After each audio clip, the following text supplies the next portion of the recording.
Ayan, si Mrs. Calamera. Sige nga. Basta 15, 40, 30, 40, no? Ayan. Sige. Nahihinip daw siya, ang tagal daw ng pasok niya. Mamaya pa kasing alas 2. Sige, tulungan niya daw muna ako. Kaya lang, tagal gumawa, ang tagal mag-bend. Ayan, tignan nyo. Oh. Huwag sobra dito, para yung hanggang dito lang sa may ano na to.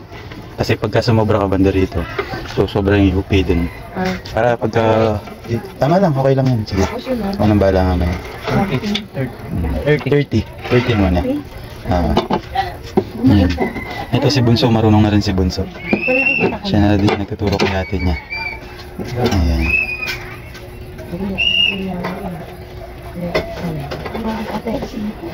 Ayan, tagal. Sigurista.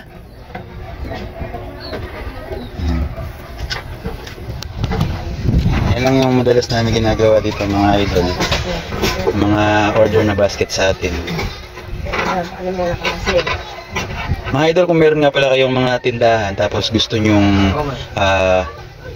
magkaroon ng mga, anong tawag dyan, hanging net basket.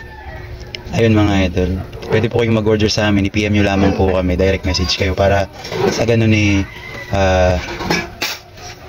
maka-avail po kayo nitong gagawin natin mga hanging net basket. Ayan. Ayun, may nating na. Ito si Bunso naman mga idol.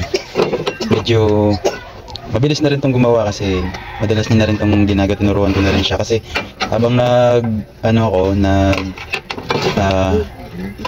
ginagawa yung net, siya na yung gumagawa dito. Ayan.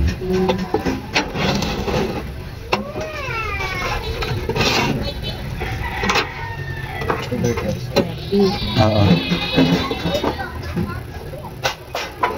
Inaalalayan ni Bunso dito para pantay yung pagkakaganda niya.